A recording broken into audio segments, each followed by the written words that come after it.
नमस्कार दोस्तों। आज मैं बात करना चाह रहा हूँ गिग्स वर्कर के ऊपर जो स्ट्राइक चल रही है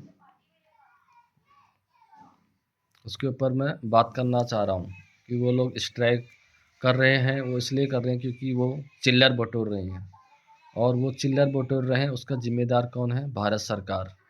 और उसके मज़े कौन ले रही है? भारत के ये बड़े बड़े बिजनेसमैन और कंपनियों के मालिक।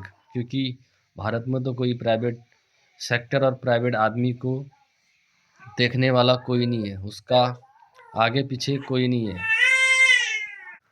हाँ, तो मैं ये कह रहा था कि भारत में सरकार मिनिमम सैलरी कब लागू करेगी?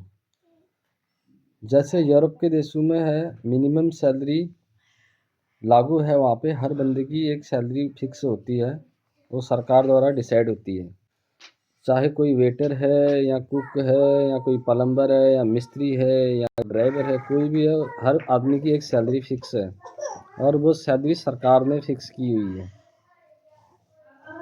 तो वहाँ पे जो है, ये हमारा जो देश आज इतना पीछे है, उसकी वजह क्या है? उसकी वजह यही है कि भारत में जो है प्राइवेट आदमी को कोई देखने वाला नहीं है। सारे मज़े ले रहे हैं गवर्नमेंट जॉब वाले नेता लोग और बिजनेसमैन। बिजनेसमैन को तो बहुत ही ज़्यादा मज़े हैं भारत में, क्योंकि उनको लेबर जो है समझ लो बहुत ही सस्ता मिलता है, बहुत ही सस्ता लेबर मिलता है। और भारत सरकार किसको फ़ायदा पहुंचाना चाहती है? मतलब मिनिमम सैलरी आप नहीं कर रहे हो, किसको फ़ायदा पहुंचाना चाहते हो? भारत के बिजनेसमैनों को। भारत में प्राइवेट आदमी का आज की डेट में बुरा हाल है। अगर वो कहीं काम मांगने जा रहा है तो उसकी सैलरी मालिक बताता है कितने देंगे और कितना घंटा ड्यूटी कराएगा। कभी कभी 12 घंटा से ऊपर ड्यूटी होता है भारत में, और सैलरी उनको वही मिलती है।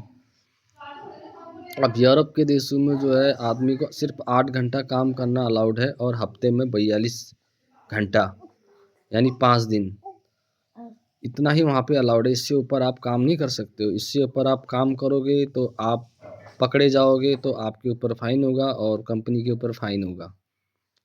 वहाँ पे ये कानून है, और वहाँ पे सैलरियाँ सबकी फ़िक्स होती है। तो ये चीज़ भारत में भारत सरकार और honourable prime minister Modi ji कब करेंगे? मेरी उनसे ये दरख्वास्त है कि आप पहले भारत में प्राइवेट आदमी की मिनिमम सैलरी को लागू करें। किस आदमी को कितनी सैलरी मिलेगी, ये चीज़ करें। आज चाइना और भारत लगभग दोनों बराबर हैं। उनकी भी पॉपुलेशन और हमारी पॉपुलेशन सब कुछ बराबर है, लेकिन आज चाइना जो है हमसे 70 साल आगे है। हम 70 साल पीछे हैं चाइना से, और यूरोप से भी हम 60-70 साल पीछे हैं। उसका कारण क्या है, ये भी आपको देखना होगा। भारत में एक तो करप्शन बहुत ज़्यादा है। सारा विभाग, जितने भी विभाग हैं, सब करप्ट हैं। भारत में एक विधायक के पास इतने पैसे हैं जितने एक प्राइम मिनिस्टर होगा यूरोप का, उसके पास भी नहीं होंगे। एक छोटा सा विधायक जो है इतना पैसा कमा के बैठा हुआ है। तो भारत में ये सब चल रहा है, वो सब चलने दो, लेकिन सबसे पहले आप प्राइवेट आदमी की मिनिमम सैलरी को लागू करो।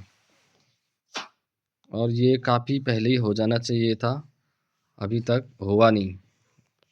और इसका क्या कारण है नहीं होने का अभी तक, या किसका फ़ायदा पहुंचाया जा रहा है? ये चीज़ होना बहुत ज़रूरी है। इसके खिलाफ़ जो है सब ने आवाज़ उठानी चाहिए। जिस दिन ये हो जाएगा उस दिन कोई भी मालिक या कोई भी कंपनी प्राइवेट आदमी का शोषण नहीं कर पाएगी।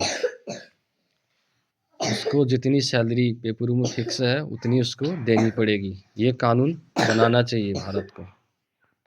धन्यवाद, आपका बहुत बहुत धन्यवाद।